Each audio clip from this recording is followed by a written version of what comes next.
नमस्कार, आपके साथ मैं हूं समीर अब्बास। मेरे साथ रवि मिश्रा भी मौजूद हैं और वाकई मोहन बाबू ने हद कर दी, बर्बरता की सारी हदें लांघ दी, मीडिया पर अटैक कर दिया, टीवी 9 के रिपोर्टर पर उनकी माइक आईडी लेकर हमला बोल दिया, उनकी हड्डी टूट गई है चेहरे की। ये इस वक्त की स्थिति है और एक्टर मोहन बाबू के खिलाफ जो एफआईआर है वो दर्ज हो चुकी है, केस रजिस्टर हो चुका है। मोहन बाबू की बर्बरता की ये तस्वीरें लगातार सुर्खियां बनी हुई हैं और पूरा मीडिया जगत ये डिमांड कर रहा है कि उनके खिलाफ सख्त कार्रवाई होनी चाहिए। उनके खिलाफ केस दर्ज हो चुका है। टीवी 9 रिपोर्टर पर हमले के केस में एफआईआर हो गई। बीएनएस की धारा 118 के तहत केस दर्ज किया गया। गंभीर चोटें आई हैं टीवी 9 के रिपोर्टर रंजीत को।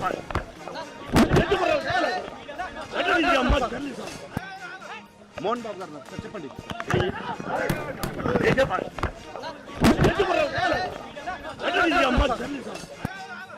मोहन बाबू गाరు చెప్పండి। ये तस्वीरें हमने आपको दिखाई टीवी 9 रिपोर्टर पर किस तरह से माइक से मोहन बाबू ने हमला किया है, ये आप देखिए। और दूसरी तस्वीर आपको दिखा रहे हैं, इसी हमले के केस में पुलिस भी एक्शन में अब नजर आ रही है। एफआईआर दर्ज हो चुकी है मोहन बाबू के खिलाफ। वो मोहन बाबू जो पारिवारिक मामले में, पारिवारिक विवाद के केस में पहले से ही मुश्किल में चल रहे हैं, उनकी मुश्किलें अब और बढ़ती हुई नजर आ रही। और सबसे बड़ा तो सवाल यह है कि अपने इस रवैये पर, अपने इस शर्मनाक रवैये और हरकत पर आखिर मोहन बाबू कब शर्मिंदा होंगे, वो कब माफी मांगेंगे। और देखिए, टीवी 9 रिपोर्टर रंजीत गंभीर रूप से घायल हुए हैं इस हमले में और टीवी 9 रिपोर्टर रंजीत को कई जगह गंभीर चोटें लगी हैं। टीवी 9 रिपोर्टर रंजीत का अस्पताल में इलाज फिलहाल चल रहा है। पुलिस के सामने मोहन बाबू ने हमला किया, पुलिस वहां मौजूद थी और उसी दौरान ये देखिए तस्वीर, किस तरह से माइक से रिपोर्टर रंजीत के ऊपर अटैक किया, हमला किया, जिसमें गंभीर चोटें आई हैं रंजीत को। मोहन बाबू गाరు చెప్పండి।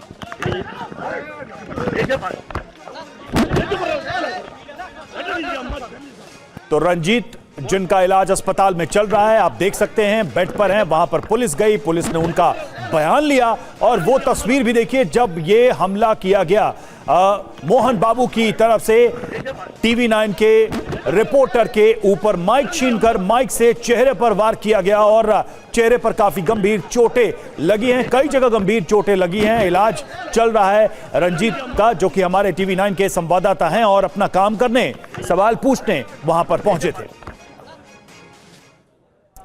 और टॉलीवुड अभिनेता और प्रमुख फिल्मी परिवारों में से एक मंचू फैमिली के घर में हो रहे विवाद को कवर करने गए टीवी 9 रिपोर्टर रंजीत पर मोहन बाबू ने हमला कर दिया। इस हमले में रिपोर्टर रंजीत घायल हो गए, गंभीर चोटें आई हैं। रंजीत को अस्पताल में भर्ती करवाना पड़ा है, जहां पर उनका इलाज चल रहा है।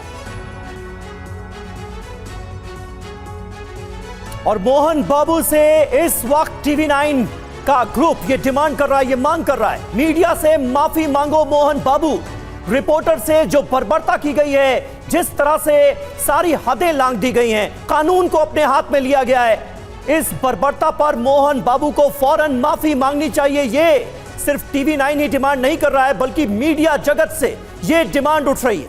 मोहन बाबू पर पुलिस एक्शन ले, मोहन बाबू को हमले की सजा मिले। ये सीधे सीधे मीडिया पर हमला है, क्योंकि टीवी 9 के पत्रकार ने एक सवाल किया था, उनका और उनके बेटे मनोज बांचू का विवाद चल रहा है और दोनों ने एक दूसरे के खिलाफ भी मारपीट का केस दर्ज कराया हुआ है। और अब एक और ऐसी ही हरकत, ऐसी बर्बर घटना को अंजाम मोहन बाबू की तरफ से दिया गया है। टीवी 9 रिपोर्टर रंजीत की एक्सरे रिपोर्ट आई है, सिर के बाएं हिस्से में 3 जगहों पर चोट लगी है, जाइगोमेटिक बोन में फ्रैक्चर हो गया है, चेहरे की हड्डी टूट गई है।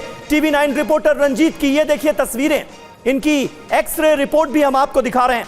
ऑर्थोपेडिक सर्जन ने अब से थोड़ी देर पहले ये एक्सरे रिपोर्ट देखी है, जिसमें ये सारी जानकारी सामने आई है। आप इससे अंदाजा लगा सकते हैं कि मोहन बाबू ने कितना जबरदस्त हमला किया है टीवी 9 के रिपोर्टर पर, और वो भी सिर्फ इसलिए कि उन्होंने एक सवाल पूछा था।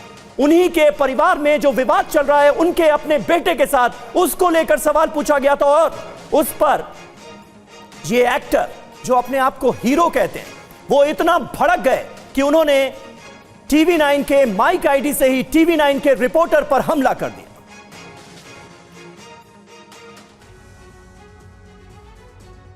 और मोहन बाबू पर भारतीय न्याय संहिता यानी बीएनएस की धारा 118 के तहत 3 केसेस दर्ज किए गए हैं। यह हीरो वाकई विलेन बन चुका है। धारा 118 में क्या क्या प्रावधान है जिसके तहत केस रजिस्टर किया गया है, वो आइए आपको बताते हैं। कब लगती है धारा 118? खतरनाक हथियार या किसी साधन से गंभीर चोट पहुंचाने पर यह धारा लगाई जाती है। और यहां पर रिपोर्टर का माइक आईडी अच्छा खासा भारी होता है, यह माइक आईडी, जिसे छीनकर रिपोर्टर रंजीत पर ही हमला कर दिया गया, जिससे उनके सर की हड्डी टूट गई।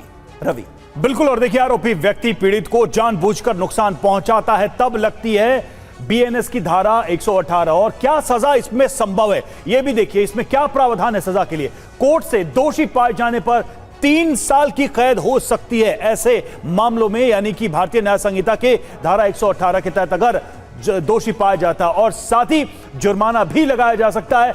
20,000 तक का जुर्माना लगाने का भी प्रावधान है, यानी 3 साल की सजा और 20,000 का जुर्माना लग सकता है इस मामले में। सभी बिल्कुल। और रवि, इस वक्त ताजा अपडेट हमारे पास ये आ रही है कि मोहन बाबू के घर पर पुलिस पहुंची है। हैदराबाद में अभिनेता मोहन बाबू के घर पर पुलिस पहुंची है। तफ्तीश शुरू हो चुकी है। बीएनएस की धारा 118 लग चुकी है और इसके तहत एफआईआर दर्ज हो चुकी है मोहन बाबू के खिलाफ। और अब उनके घर पर पुलिस पहुंची है। रिपोर्टर पर हमले के मामले में पुलिस तफ्तीश करने के लिए पहुंची है।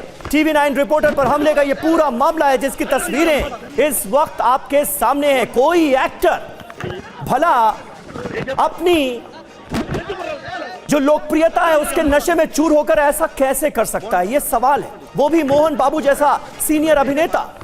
वो इस कदर बहक गया कि उसने रिपोर्टर पर हमला बोल दिया माइक आईडी से, और हमला भी ऐसा कि रिपोर्टर के सिर की हड्डी टूट गई।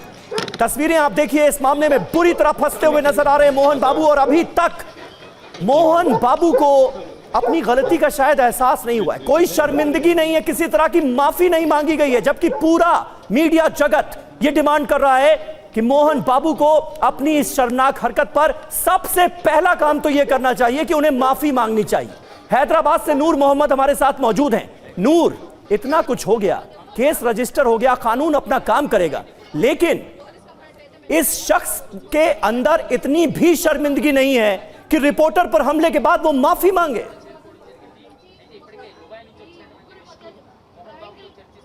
देखिए, सबसे बड़ी बात अब यह है कि मोहन बाबू को 10:30 बजे पुलिस कमिश्नर के सामने हाजिर होना था। उससे वो बचाते कल रात से वो ट्राई कर रहे थे। देखिए, जिस तरह से रंजीत पर हमला करने के बाद मोहन बाबू हेल्थ कंडीशन के बेसिस पे हॉस्पिटल में आकर एडमिट हुए हैं, जहां पे पूरा उनका मेडिकल मुआयना करने के बाद डॉक्टरों ने डिक्लेयर किया कि उनको जनरल वार्ड में रखा गया, बल्कि बाज़ाब्ता उनको ऑब्जर्वेशन पर रखा गया। देखिए, जिस विवाद को लेकर मनोज, जो सबसे बड़ा इस विवाद के अंदर असल जो कारण थे वो मनोज थे। वो मनोज तो मीडिया के साथ है। अभी उनके घर के पास वो आम जनता से कह रहे हैं कि हमारे वालिद, हमारे फादर की तरफ से मैं माफ़ी चाहता हूं। देखिए, अभी हेल्थ बुलेटिन आने वाली है। अभी यहाँ पूरी तैयारी की जा रही है कि वाकई मोहन बाबू क्या वाकई बीमार है या उनका हेल्थ कंडीशन क्या है। उसके बाद उनके जो बड़े लड़के हैं विष्णु, वो भी शायद मीडिया से बात करेंगे। उनके पीआर टीम से ये तरफ से इंफॉर्मेशन आ रही है कि मीडिया से बात करने के बाद वो रिपोर्टर रंजीत से भी बात करेंगे।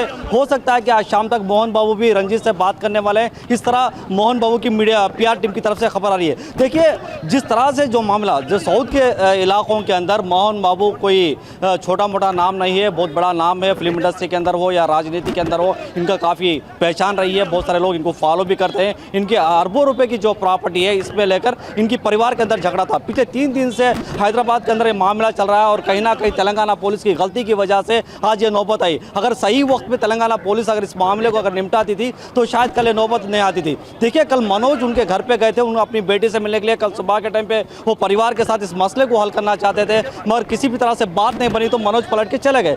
कल जैसे ही कल शाम हुई, शाम होने के बाद फिर एक बार वो अपने पिता के साथ मिलकर इस मसले को सॉल्व करना चाहते थे, मगर शाम होते ही जैसा ही मनोज अंदर गए, वो पूरी तरह बहुत बुरी तरह पिटकर बाहर आए थे। जिस तरह का उनका सिचुएशन, जिस तरह का उनके कपड़े हम लोगों ने देखा है, वो बहुत बुरी तरह पिट कर आए थे। मगर वो बच्ची को, उनकी लड़की को लेने के लिए गेट पर आकर सिक्योरिटी से बार बार वो इंतजार कर रहे थे कि गुहार लगा रहे थे, सर मेरी बच्ची अंदर है, मुझे छोड़ दो, मैं लेके चले जाऊंगा। जबकि जो सिक्योरिटी जो कल तक उनका इस्तेमाल करती थी, उनका वेलकम करती थी, वो सिक्योरिटी उनको मना कर दी कि पापा का आर्डर है कि आपको अंदर आने दे। बहुत सख्ती के साथ, बहुत ताकत लगाकर उन्होंने गेट तोड़ के अंदर गया और जैसे अंदर जाने के बाद मोहन बाबू कितना गुस्सा है कि वो और पूरे मीडिया वालों पर भड़क उठे और रंजीत पर हमला कर दिया। देखिए, रंजीत ने ऐसे ही घर के अंदर नहीं गया था, बाज़ाब्ता मनोज ने लेकर गया था, बहुत सारे रिपोर्टरों को लेकर गया था मनोज ने। अब इस पूरे मामले के अंदर 3 दिन से जो परिवार के अंदर जो मामला हल हो सकता था, जो 4 दीवारी के अंदर मोहन बाबू इसको हल कर सकते थे, वही मोहन बाबू आज सड़क पर आ चुके हैं। उन्होंने तेलंगाना पुलिस से ये तक अपील कर दिया कि मुझे मेरे घर के अंदर सिक्योरिटी चाहिए, मेरे जान को खतरा है। उन्होंने इल्जाम किस पे लगाया? उन्होंने इल्जाम अपने भाई और बेटे पे लगाया। इस तरह का मोहन बाबू का रवैया है। परिवार के अंदर पहले से ही काफी तनाव था और उसके बाद इस तरह से हमला किया मोहन बाबू ने, ये अपने आप में और ये बड़ा मामला बनता नजर आया। लेकिन चूंकि टीवी 9 के रिपोर्टर ने उनसे सवाल किया, कैमरे के सामने ये सारी बातें हुई, ये वाकया हुआ, पुलिस वहां मौजूद थी, एफआईआर भी दर्ज हो चुकी है। हम आपसे समझना चाहेंगे कि पुलिस ने शुरू से लेकर अभी तक क्या एक्शन लिया है और क्या इस मामले में गिरफ्तारी भी हो सकती है मोहन बाबू की किसी भी दौरान? सर देख, नूर लौट रहे हैं आपके पास और देखिए एक और अपडेट है कि पुलिस से बचने के लिए मोहन बाबू जो हैं अस्पताल में भर्ती हुए, ये जानकारी सामने आ रही है और यह भी बताया जा रहा है कि ऑब्जर्वेशन पर रखा गया है। 10:30 बजे पुलिस के सामने पेश होना था, नहीं पेश हुए, अस्पताल में भर्ती हो गए। हाई बीपी की दवा के लिए वो भर्ती हुए और शिकायत उन्होंने की डॉक्टरों से कि उन्हें ब्लड प्रेशर की तकलीफ है। अब देखिए, इस मामले में भी अब कई सारे सवाल उठ रहे हैं कि क्या पुलिस से बचने के लिए, क्या पुलिस के सवालों से बचने के लिए मोहन बाबू ने ऐसा कदम उठाया है और कब तक वो पुलिस से बच पाएंगे? नूर, आप अपनी बात पूरी करिए। क्या ऐसा है कि पुलिस की कार्रवाई जिस तरह से आगे बढ़ रही है, मोहन बाबू पुलिस का सामना करने से बच रहे हैं, अस्पताल में भर्ती हो गए, उनकी गिरफ्तारी भी हो सकती है? सर ये बात बिल्कुल सही है। देखिए, रंजीत पर हमला होने के बाद जिस तरह से मोहन बाबू काफ़ी देर तक उनके घर में रहे, उनके एक लीगल एडवाइज़र से उन्होंने बात की कि जिस तरह का विवाद भड़कते जा रहा था, उस वक्त ने उनके एडवाइज़र ने मशवरा दिया कि सर आप हेल्थ कंडीशन के ऊपर किसी दवाखाना चले जाइए। वाकई उनको कुछ दिक्कतें होंगी, उनके PR टीम बता रही थी कि वो स्लिप होकर गिरे थे, मगर उतनी बड़ी चोट नहीं आई थी। जिस तरह का मोहन बाबू का जो रवैया था, जिस तरह का उनका जो गुस्सा था, उसमें कहीं उनकी तबीयत खराब नहीं दिखी। देखिए, आज 10:30 बजे मोहन बाबू, मंचू और विष्णु को, तीनों को कमिश्नर के सामने हाजिर होना था, उनको कमिश्नर के सवालों का जवाब देना था, मगर पुलिस कहीं ना कहीं पुलिस के सवालों से बचने के लिए पहले मोहन बाबू आकर दवाखाने में एडमिट होते हैं। और जिस मनोज को लेकर ये पूरा विवाद ठहरा हुआ था, वो मनोज तो मोहन बाबू के घर में है और मोहन बाबू दवाखाने में है, और जो उनके बड़े भाई जो विष्णु है इस पूरे मामले को सुलझाने की कोशिश कर रहे हैं और मनोज अपने पिता के साथ है। फिलवक्त वो दवाखाने में, हेल्थ बुलेटिन के बाद वो शायद हो सकता है कि मीडिया से बात करिए। देखिए, ये एक सोची समझी साजिश थी। मोहन बाबू जो बार बार ये कहते हैं कि मैंने कई परिवारों के मसले हल कर दिया, कई परिवारों को मैंने 4 दीवारी के अंदर बहुत सारे मसाइल को मैं हल करने में मैं काफ़ी महारत रखता हूँ, वो मोहन। बिल्कुल बने रहे आप नूर, हमारे साथ आपके पास लौटते हैं। लेकिन मांचू मनोज जो कि मोहन बाबू के बेटे हैं, उन्होंने भी अपने पिता पर मारपीट का आरोप लगाया है और वो घर के अंदर दाखिल होते हैं, उनकी भी पिटाई की जाती है। पिटाई का आरोप और किसी पर नहीं, मोहन बाबू पर ही है। वो जब बाहर निकलते हैं और मीडिया के सामने ये पूरा मामला आ जाता है, यानी घर की लड़ाई जब पब्लिक हो जाती है, रिपोर्टर सवाल पूछते हैं, तो मोहन बाबू इस कदर आग बबूला हो जाते हैं कि रिपोर्टर पर ही हमला कर देते हैं। मोहन बाबू के हमले के विरोध में मीडिया कर्मियों का भी प्रदर्शन हो रहा है। टीवी 9 रिपोर्टर रंजीत पर हमले के बाद मीडिया जगत में लगातार इसे लेकर विरोध प्रदर्शन हो रहा है कि मोहन बाबू के खिलाफ सख्त कार्रवाई की जानी चाहिए और पत्रकारों ने एकजुट होकर मोहन बाबू से माफी की मांग की। ये देखिए तस्वीरें, हैदराबाद के पत्रकारों ने मोहन बाबू पर कार्रवाई की मांग को लेकर प्रदर्शन किया है और कहा है कि जल्द से जल्द अपने इस शर्मनाक रवैये पर, इस हरकत पर माफी मांगे मोहन बाबू।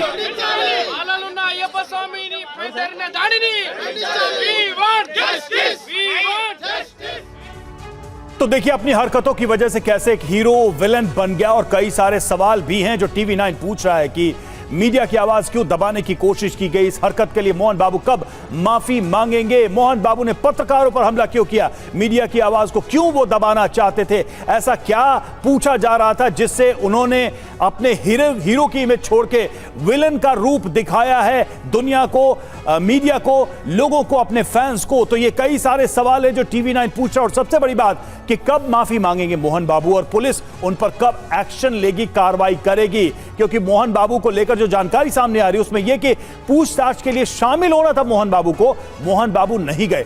दूसरी तरफ एफआईआर दर्ज हो चुकी है। अब पुलिस के अगले मूव का भी इंतजार किया जा रहा है कि आगे अब पुलिस इस मामले में क्या एक्शन लेने वाली है। इस वक्त सबकी निगाहें इस बात पर टिकी हुई हैं कि मोहन बाबू कब पुलिस वालों के सामने पेश होंगे, क्योंकि उनको पुलिस की तरफ से नोटिस भेजा गया है पूछताछ में शामिल होने के लिए। और सीरिया से असद राज के खात्मे के बाद भी सीरिया में त्राहिमाम मचा हुआ है। इजराइल की एयर स्ट्राइक से सीरिया कांप रहा है। सीरिया में इजराइल अलग अलग जगहों पर ताबड़तोड़ हमले कर रहा है। पिछले 48 घंटों में इजराइल ने 400 से ज्यादा हमले किए। आखिर सीरिया को लेकर इजराइल इतना अग्रेसिव क्यों नजर आ रहा है, इतना आक्रामक क्यों है? आज करेंगे इसकी पड़ताल। और उधर सीरिया में विद्रोहियों का अत्याचार अभी भी जारी है। असद के समर्थक अभी भी विद्रोहियों के निशाने पर है। चुन चुनकर असद समर्थकों से बदला लिया जा रहा है, उन्हें यातनाएं दी जा रही हैं, गोलियों से भूना जा रहा है। इन सब के बीच सीरिया में एक नया खतरा मंडरा रहा है जो बड़ा घातक हो सकता है। और आइए बड़ी खबरों की करते हैं शुरुआत, जो आ रही है सीरिया से। दमिश्क में असद के लोगों को मार रहे हैं विद्रोही। अलवाइट समुदाय के 2 लोगों की निर्मम हत्या कर दी गई। हाथ पीछे बांधकर लोगों को गोली मार दी गई। अब सीरिया से भयानक भयावह तस्वीरें आनी शुरू हो चुकी हैं। क्या सीरिया आईएसआईएस के उस बर्बर दौर में वापस लौट रहा है? यह भी एक अहम सवाल है। जो खबर सामने आ रही है वो भयावह है। अलवाइट समुदाय के 2 लोगों की निर्मम हत्या कर दी गई है सरेआम।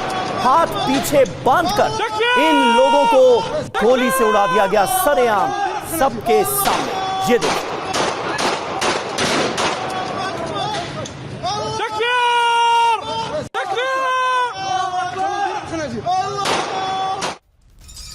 और एचटीएस विद्रोहियों की आम लोगों पर बर्बरता भी नजर आ रही है। असद समर्थकों की वो हत्या कर रहे हैं और इसकी तस्वीरें बहुत ही भयावह हैं।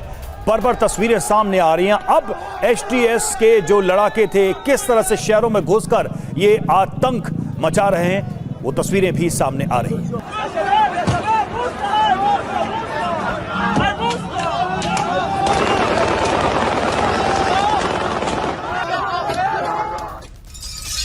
और वहीं कुर्द लड़ाकों के भी सरेआम हत्या हो रही है। पकड़े गए कुर्द लड़ाकों की हत्या की कुछ तस्वीरें सामने आई।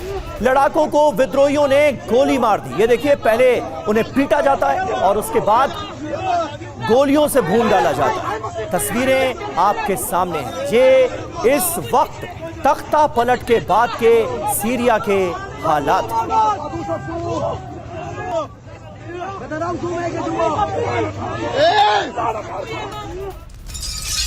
और असद के तख्ता पलट के बाद हालात बहुत खराब होते जा रहे हैं। लोगों की सरेआम हत्याएं की जा रही हैं, जिसकी एक एक करके तस्वीरें सामने आ रही हैं।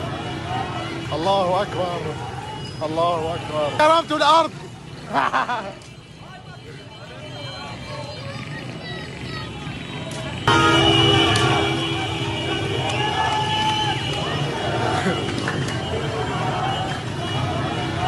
अल्लाहु अकबर। तो सीरिया में तख्ता पलट के बाद हालात बद से बदतर होते हुए नजर आ रहे हैं। असद के लोगों को मार रहे हैं विद्रोही। तख्ता पलट के बाद हालात खराब होते दिख रहे हैं। तस्वीरें आप देखिए, विद्रोहियों ने हिंसा की सारी हदें पार कर दी हैं। आम लोगों पर गोलियों की बौछार की जा रही है। तस्वीरें आपके सामने हैं, यानी विद्रोही अब असद के, बशर अल असद के जो सपोर्टर्स थे, जो आम लोग थे, उन पर भी हमला कर रहे हैं। उन्हें गोलियों से भूना जा रहा है।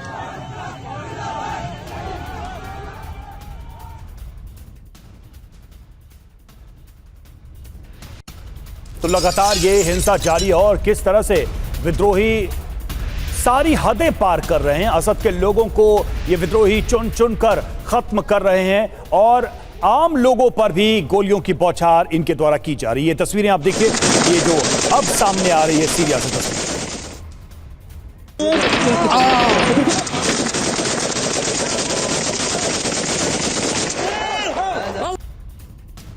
और हमारे साथ इस वक्त तमाम खास मेहमानों का एक बड़ा पैनल मौजूद है। सीरिया में कत्लेआम हो रहा है। लेफ्टिनेंट जनरल वीके चतुर्वेदी साहब हमारे साथ मौजूद हैं, एवीएम ओपी तिवारी हमारे साथ मौजूद हैं, निनाद सेठ साहब हमारे साथ मौजूद हैं, विदेश मामलों के जानकार हैं, नेवल ऑफिसर डॉक्टर पीके घोष हमारे साथ मौजूद हैं, और हमारे दो सहयोगी सुमित चौधरी और मनीष झा इस वक्त हमारे साथ जुड़े हुए हैं।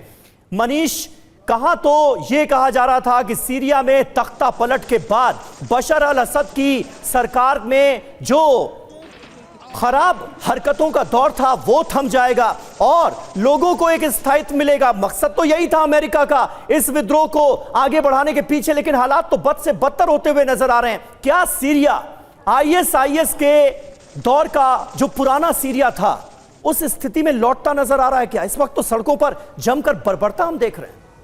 बिल्कुल, देखिए कुछ वीडियो तो ऐसे हैं जिसे हम अपने दर्शकों तक ला भी नहीं सकते हैं। जिस तरीके से उसमें गला रेता गया है, जिस तरह से बर्बर तरीके से लोगों को मारा गया है, उससे उसे देखकर रूह कांप उठती है। और जाहिर है कि ऐसी तस्वीरें आप टीवी पर दिखा नहीं सकते, लेकिन ये सब कुछ हो रहा है सीरिया में। और इसके बावजूद उन आतंकी गुटों को समर्थन देने वाले अमेरिका या दूसरे और देशों से तुरंत ऐलान भी कर दिया गया कि अब तो सीरिया में सब कुछ ठीक है। यानी कि असद गए और उसके बाद से वहां पर चाहूं और शांति है। और कहीं ऐसा ना हो कि अमेरिकी कुछ सेक्शन से ये डिमांड भी होने लगे कि अल जुलानी को नोबेल पीस प्राइज दे दिया जाए, क्योंकि वो सर धड़ से नहीं अलग करते बल्कि गोलियों से छलनी करते हैं, कितने दयालु व्यक्ति हैं। इस तरह के नैरेटिव अमेरिका से परोसे जा रहे हैं। लेकिन कुल मिलाकर देखिए तो एक मुल्क जिसका नाम सीरिया हुआ करता था, प्रेसिडेंट असद के समय भी बहुत सारे लोग मारे गए, इसमें कोई दो राय नहीं है। लेकिन असद के जाने के बाद जो हालात बने हैं उससे तो यही लगता है कि अब वो मुल्क बचेगा नहीं।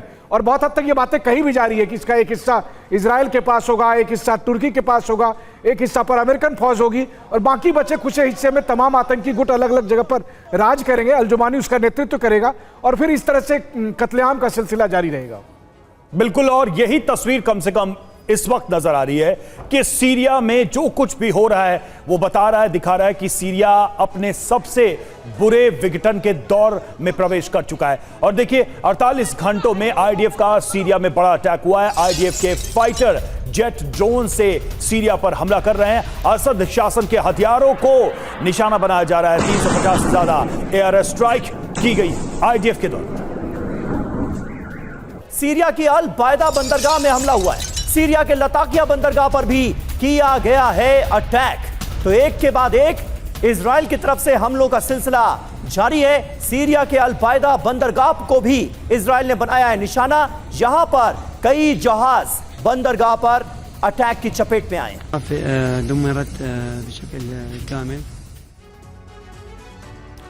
तो देखिए पहले से तबाह सीरिया पर इजरायली स्ट्राइक हो रही है। इजरायल लगातार हमला कर रहा है। सबसे पहले हम देखें कि जो बड़ी बातें हैं इजरायल के इस ऑपरेशन को लेकर वो क्या है, किसका ऑपरेशन है। तो इजरायली वायुसेना ने यह ऑपरेशन शुरू किया है, साथ ही नौसेना ने भी इस ऑपरेशन को ज्वाइन किया है। ये मिलकर हमले हो रहे हैं और कहां कहां ये अटैक हो रहे हैं। दमिश्क, होम्स, टाटस और लताकिया और पलमाइरा, यहां पर ये हमले किए गए हैं समीर। यानी कि इन ठिकानों को पिन पॉइंट करके यहां पर दोनों तरफ से हमले किए गए, यानी आकाश से और पानी से भी। बिल्कुल, और लगातार इन हमलों का सिलसिला जारी है। सीरिया के मिसाइल डिपो, नौसैनिक जहाज, लड़ाकू विमान ये नष्ट किए जा रहे हैं। क्या क्या तबाह हुआ ये देखिए। फाइटर जेट, हेलीकॉप्टर, टैंक, लंबी दूरी की मिसाइलें, स्कड मिसाइलें, क्रूज मिसाइलें, एंटी डिफेंस मिसाइलें, यानी विद्रोहियों के हाथों में ये खतरनाक हथियार ना लग जाएं, इस मंशा के साथ आईडीएफ सीरिया के अंदर आगे बढ़ रही है, ये इजराइल की तरफ से कहा गया है। और ये हमले कैसे किए गए? तो आईडीएफ के फाइटर जेट्स ने ये अटैक किया है, ड्रोन से भी ये हमला किया गया है। और इजरायली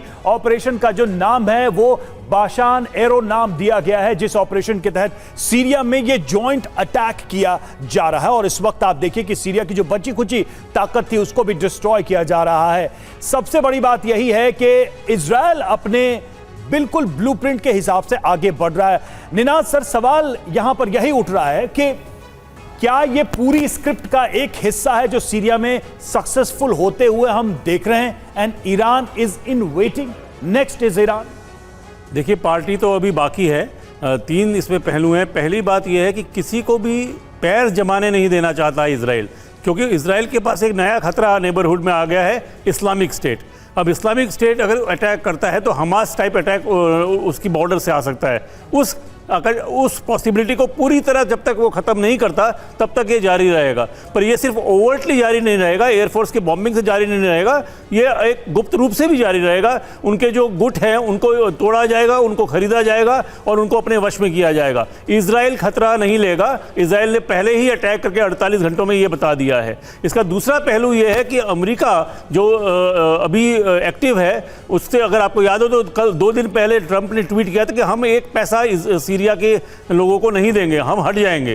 पर अमेरिका उसी हद तक हटेगा जब तक उनको ये खतरा ना हो कि एक 9/11 जैसा अटैक उस जमीन से आ सकता है। तो इसीलिए वो हो सकता है इजराइल के थ्रू ये अटैक जारी रखे। और तीसरा, तुर्की ने, हमने एक चीज़ इंटरेस्टिंग डिस्कस नहीं करी यहाँ, तुर्की ने बहुत बड़ी सफलता तो पाई है, पर तुर्की ने 2 नए दुश्मन भी बनाए हैं। रूस को एक दुश्मन बना दिया है क्योंकि रूस को धोखा देके वो यहाँ पे इस तरह का अटैक किया है, और एक दूसरा दुश्मन उसने इजराइल को बनाया है। तो मेरे को लगता है कि अभी ये स्टोरी और पार्टी बाकी है मिडिल ईस्ट में। आज वैसे भी आप पार्टी मूड में हैं। इससे पहले जब हम आपके पास आए तो आपने पिज्जा का जिक्र किया कि सीरिया जो है वो पिज्जा बन गया है और पिज्जा स्लाइसिंग हो रही है और हर कोई पिज्जा बांटने में लगा हुआ है। किसको क्या हासिल होगा ये थोड़ी देर में पता चलेगा।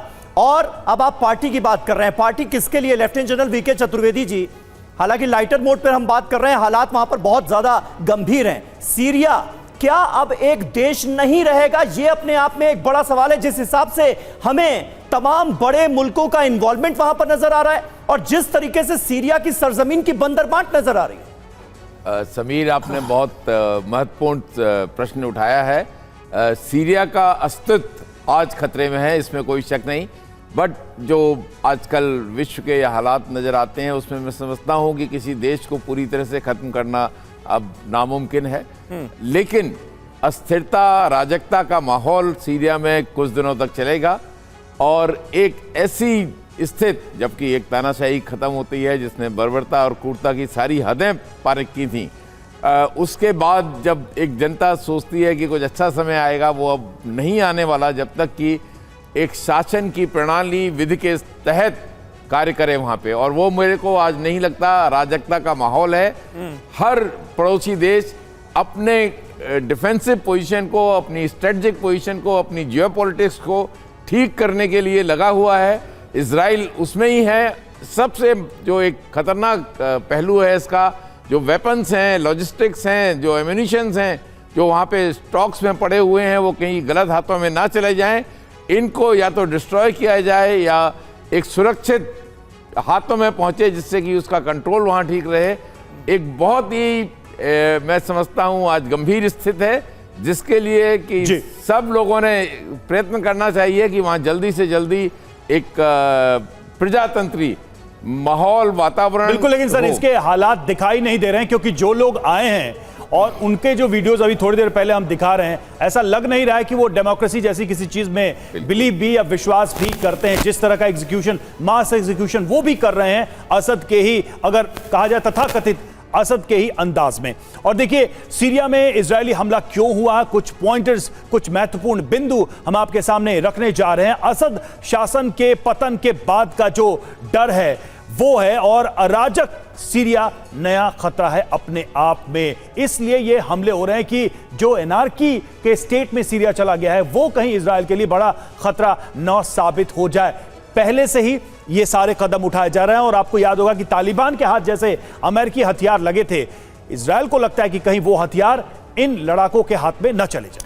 बिल्कुल, और अराजकता का एक दौर तो हम देख ही रहे हैं तस्वीरों में। बॉर्डर को सुरक्षित रखने की कोशिश, जहां तक गोलान हाइट्स की सुरक्षा का सवाल है, इजरायली हमला इस मंशा के तहत भी किया जा रहा है क्योंकि इजराइल को यह मौका बहुत मुफीद नजर आ रहा है। स्थितियां उसके अनुकूल नजर आ रही हैं। कुर्द द्रूज संगठनों से संबंध, भविष्य के नए सहयोगी बनाने का भी प्लान सीधे तौर पर नजर आ रहा है। इस वजह से भी सीरिया के अंदर इजरायली हमले हम काफी तादाद में देख रहे हैं। लेकिन अल-कायदा और आईएस का सामना, ये एक इंपॉर्टेंट पहलू है। अब सीरिया में ये कहीं ज्यादा ताकतवर होंगे क्योंकि एसटीएस जिसके हाथों में इस वक्त कमान नजर आ रही है वो अल-कायदा से ही निकले हुए लोग हैं। आईसिस पर अमेरिका हमले तो कर रहा है लेकिन आईसिस की ताकत एक बार फिर बढ़ती हुए हम देख रहे हैं। रवि, ईरान और परमाणु चिंता, बदले हालात में परमाणु बम बनाने की ओर, यह एक बहुत बड़ी चिंता रही है और बहुत लंबी चिंता रही है, न सिर्फ इजराइल की बल्कि अमेरिका की भी। तो अब एक मौका उनके पास नजर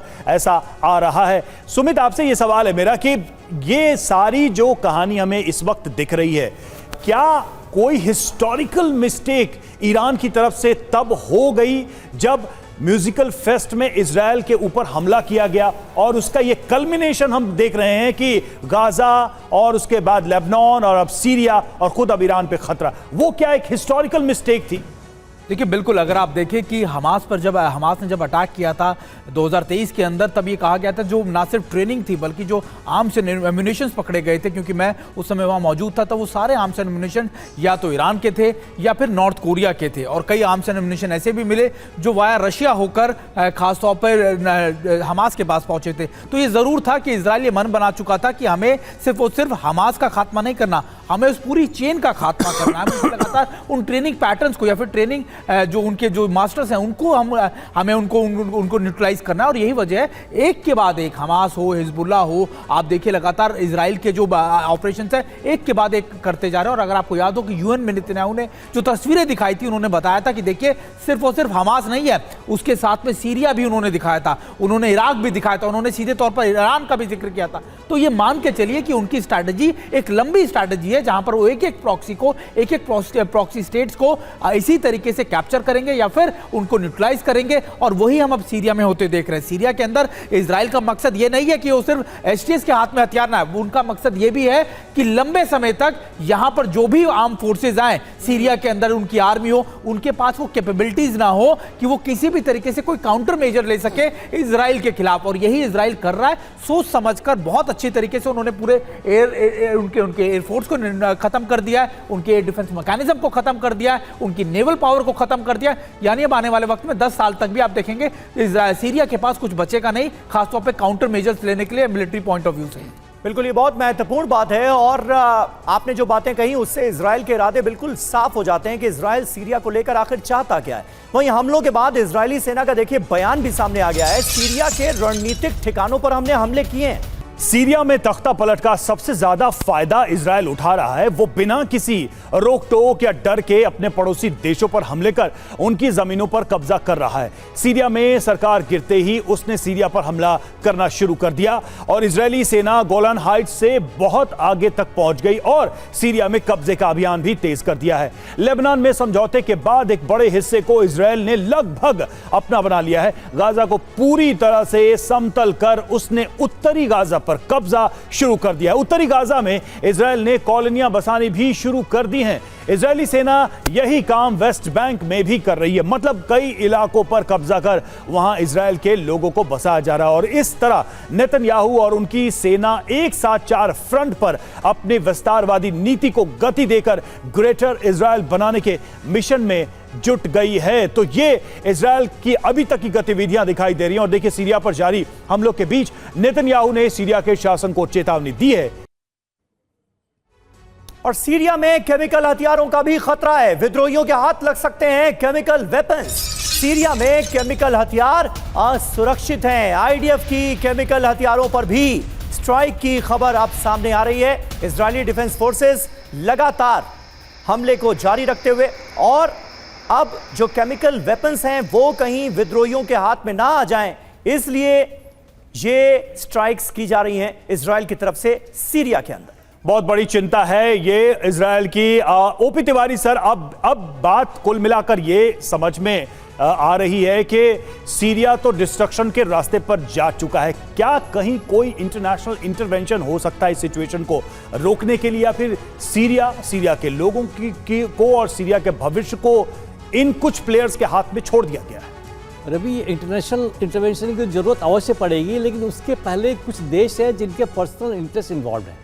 मैं पहला एग्जाम्पल दूंगा इजराइल का। इजराइल ने जो स्ट्रेटेजिक लोकेशन है, जो हिल टॉप 7000 फीट का है, उसके ऊपर कब्जा कर लिया है, जो सीरिया की कैपिटल से सिर्फ 40 किलोमीटर दूर है। उस हिल को अब इजराइल कभी नहीं छोड़ेगा, बिकॉज जो गोलन हाइट्स थे उस पहाड़ के चक्कर में इनको थोड़ा नुकसान होता था। तो ये जो ऐसा एक फेज और एक जो अलग एरिया कब्जा करेगा ताकि उसकी नुकसान कम हो सके। इजराइल पहले खुश था ताकि एसटीएस ने ईरान जो डोमिनेटेड है शिया हिजबुल्लाह को कमज़ोर करने की काफ़ी कोशिश की, लेकिन जिस तरीके से सीरिया की आर्मी, सीरिया की फोर्सेस सारे आर्म्स और सब कुछ छोड़ के विद नो टाइम उन्होंने विड्रॉ कर लिया, इसमें एक बहुत बड़ी साजिश नजर आ रही थी, जिसको इजराइल और यूरोपियन कंट्रीज ने सही गेस किया कि ये जो आर्म्स हैं, ये जो अमुनेशन है और 300 450 जो जहाज इनके पास है, ये जो अलकायदा और इस्लामिक स्टेट है जो काफ़ी दिनों से शांत पड़े हुए हैं, कहीं इनके हाथ में न चला जाए, इसका जोखिम पूरे देश को, पूरे विश्व को झेलना पड़ेगा। तो इसको क्रश करना बहुत इंपॉर्टेंट थी, इसलिए इजराइल इवन यूएस भी कोशिश कर रहा है कि जितने आर्मामेंट्स हैं, जहां केमिकल वॉरफेयर जैसे आप कह रहे थे, इसको डिस्ट्रॉय करना एक अत्यंत आवश्यक है, ताकि कुछ दिन तक इसकी चिंता उनको कम किया जा सके। जहां तक ये एसटीएस का सवाल है, इससे टेररिस्ट ऑर्गेनाइजेशन है।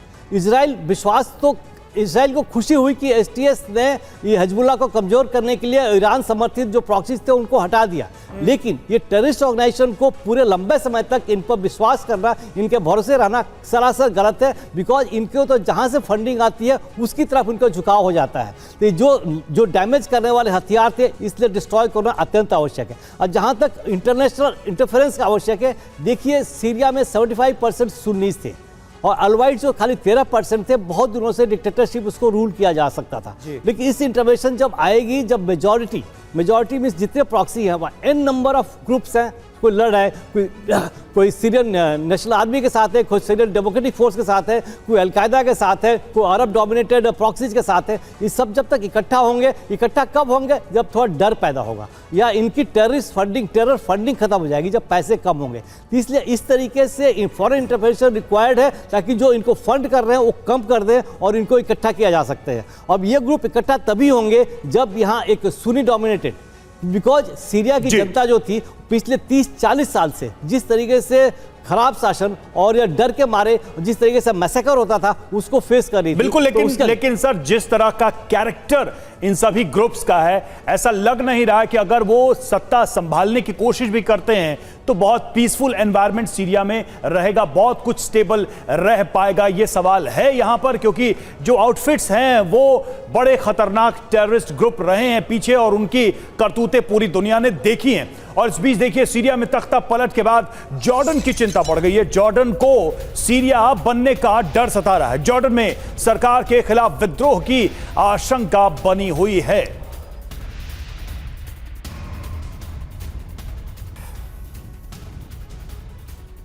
तो देखिए, ये बड़ा सवाल है, आखिर हो क्या रहा है? पहले सीरिया में विद्रोह होता है, तख्ता पलट होता है, और उसके बाद अब किस तरह की बर्बरता सीरिया की सड़कों से नजर आ रही है वो हम देख रहे हैं। और अब जॉर्डन को भी ये डर सता रहा है। जॉर्डन को आखिर क्यों सता रहा है सीरिया बनने का डर? ये जरा समझिए।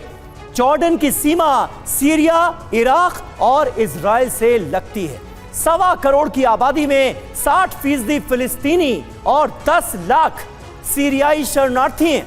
10 लाख इराकी शरणार्थी भी इस वक्त जॉर्डन के लिए चिंता का सबब बने हुए हैं। जॉर्डन में ज्यादातर शरणार्थी असद विरोधी माने जाते हैं। सीरिया की सरकार के कई जासूस भी यहां पर सक्रिय हैं। और असद सरकार के अच्छे संबंध नहीं रहे हैं। असद सरकार ने कृषि उत्पाद और पानी देने से इनकार किया था। इजराइल से खराब संबंध भी चिंता की एक बड़ी वजह है, और असद के समर्थकों से विद्रोही ताकतों को मदद मिलने की आशंका है। तो ये है जॉर्डन की चिंताएं। और बात यही है कि आग जो लगी थी गाजा से, वो आग देखिए एक एक करके कैसे मिडिल ईस्ट के तमाम देशों तक पहुंच रही है। सवाल यही है कि अगला नंबर अब किसका होगा। फिलहाल हमारे पास समय इतना ही था। तब तमाम मेहमानों का बहुत बहुत शुक्रिया